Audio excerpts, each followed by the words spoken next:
Hi Shobana. Hi Shawn. நம்ம கொஞ்ச நாள் முன்னாடி சேப்பியன் சயின்ஸில் வந்து ஒரு வீடியோ போட்டோம்.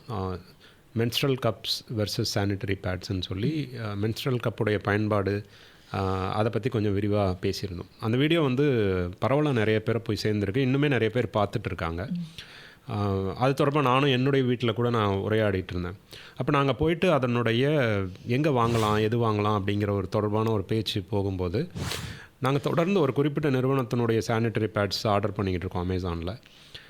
அதனுடைய இந்த இப்போ நாங்கள் மென்ஸ்ட்ரல் கப் வேணும்னு தேடும்போது தான் எங்களுக்கு தெரியுது அதே நிறுவனம் மென்ஸ்ட்ரல் கப்பும் மேனுஃபேக்சர் பண்ணுறாங்க, அதையும் அமேசானில் விற்கிறாங்க.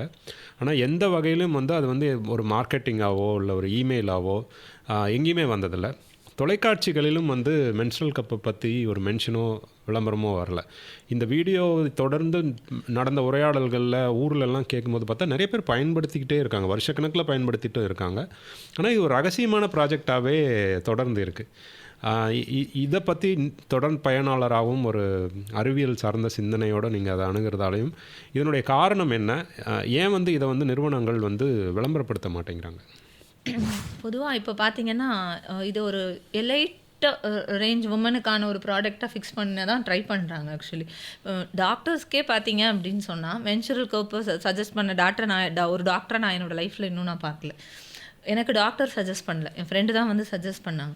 ஸோ ஒரு டாக்டர் சொல்லும் பொழுது அதில் இருக்கக்கூடிய க்ரெடிபிலிட்டி இஸ் மோர் இல்லையா? இப்போ நான் சொல்கிறத விட ஒரு டாக்டர் வந்து சொல்கிறாங்க அப்படின்னு சொன்னால் பீப்புள் பிலீவ் பண்ணுவாங்க. ஸோ அந்த ஒரு விஷயமே இங்கே அடிப்படுது. போதுமான அளவுக்கு அவேர்னஸ் அப்படிங்கிறத வந்து க்ரியேட் பண்ணவே இல்லை இந்த விஷயத்தில்.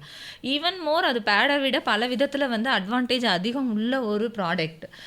Not only first of all அந்த கப் வந்து நம்ம மெனி டைம்ஸ் நம்ம ரீயூஸ் பண்ணுறோம். ஸோ நீங்கள் ரெகுலராக வந்து யூஸ் அண்ட் த்ரோ மெத்தடில் பேட்ஸ் அப்படின்னு போகும்பொழுது காஸ்ட் வைஸ் பார்த்தீங்கன்னா ஹியூஜ் டிஃப்ரென்ஸ் வரும்.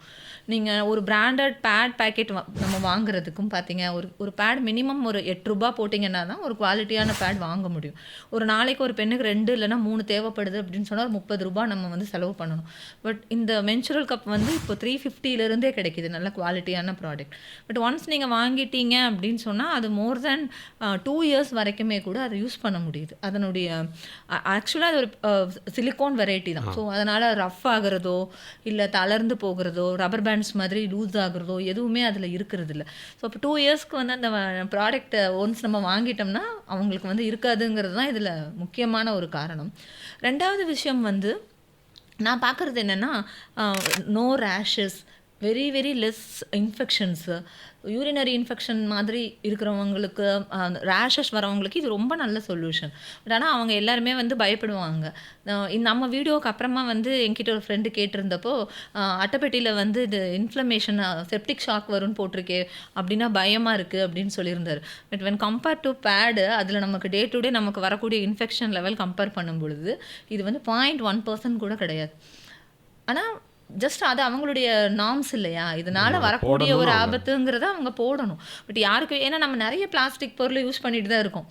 நம்ம சிந்தட்டிக்காக நிறைய பொருட்கள் நம்ம வாட்ச் கட்டுறோம். ஸோ நீங்கள் ஃபுல் டைம் இப்போ வந்துட்டு ரிங்கெல்லாம் கூட வந்துருச்சு, இந்த ஸ்மார்ட் ரிங்ஸ் எல்லாம் கூட வந்துருச்சு.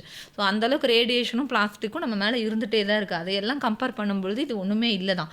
பட் பீப்புளுக்கு இதை பற்றின அவேர்னஸ் இல்லைங்கிறது தான் வந்து ஃபஸ்ட்டு விஷயம். இப்போ சப்போஸ் இதை வந்து 3 மந்த்ஸில் ரீசைக்கிள் பண்ணணும், தொடர்ந்து நீங்கள் இதை வாங்கணும் அப்படிங்கிற மாதிரியான மோடுக்கு இது நகுந்ததுன்னு சொன்னால் பேடை விடவே இதை வந்து அதிக விலைக்கு அவங்களால வந்து விற்க முடியும்.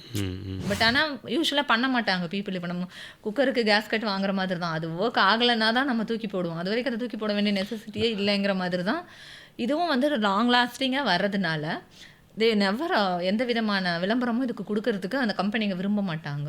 கண்டிப்பாக இதில் ஒரு வியாபாரம் சார்ந்த அரசியலும் இருக்குது. இப்போ நான் வந்து மாதம் 1000 ரூபாய் செலவு பண்ணிகிட்ருக்கேன். நீங்கள் சொல்கிறது ஒரு மினிமம் பீரியட் ஒரு 2 வருஷம்னு வச்சுக்கிட்டாலுமே கிட்டத்தட்ட 24,000 ரூபாய் வந்து நான் அந்த நிறுவனத்துக்கு நான் கொடுக்குறேன். இது வந்து 1500 ரூபாய்க்குள்ளே வந்து இது வந்துடும். அவங்களுக்கு வரக்கூடிய லாஸ் அப்படிங்கிறது வந்து ரொம்ப கம்பேரிட்டிவாக ரொம்ப பெரிய அளவில் இருக்குது.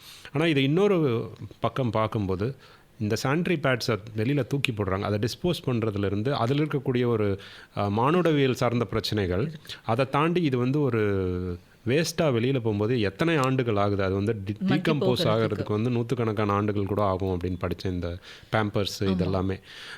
அப்படி பார்க்கும்போது அரசாங்கங்களே இந்த ஒரு மென்ஸ்ட்ரல் கப்புடைய பயன்பாட்டை ஏன் முன்னெடுக்கக்கூடாது? ஏன்னா இப்போ இவங்க போயிட்டு டிஸ்பென்சர் மெஷின்ஸ் எல்லாம் வைக்கிறாங்க. எதுக்கு வைக்கிறாங்கன்னா பேடுக்கு தான் வைக்கிறாங்க. ஏன் இதை வந்து ஒரு அரசு ப்ராஜெக்டாகவே இதை ஏன் அவங்க முன்னெடுக்க முடியாதா? என்ன காரணம்? அது திருப்பி இதை பயன்படுத்துறதுல இருக்கக்கூடிய ஒரு பயம் தான் ஃபஸ்ட்டு. அதாவது இப்போ நம்ம ஸ்டார்ட்டிங்கில் நான் சொல்கிறது ஒரு 20-30 வருஷத்துக்கு முன்னாடி கிளாத் யூஸ் பண்ணிட்டு இருக்கும்பொழுது என்ன பேட்டர்ன் ஆஃப் ஸ்டைலில் வந்து பெண்கள் யூஸ் பண்ணாங்களோ அதே பேட்டர்னை தான் வந்து இந்த பேட்ஸ் ஃபாலோ பண்ணுறதுனால அது மேலே இருக்கக்கூடிய நம்பிக்கை வந்து ரொம்ப அதிகமாக இருக்குது. பட் ஆனால் இப்போ நான் என்னுடைய அம்மா, பாட்டி, என் மாமியார் அவங்கள்ட்டலாம் பேசும்பொழுது என்ன சொல்லுவாங்கன்னா, அந்த துணியை காய போடக்கூடாது, அதை வந்து ஆண்கள் பார்க்கக்கூடாதுன்னு நாங்கள் கூரையிலலாம் சொருகி வச்சுருப்போம் அப்படிம்பாங்க.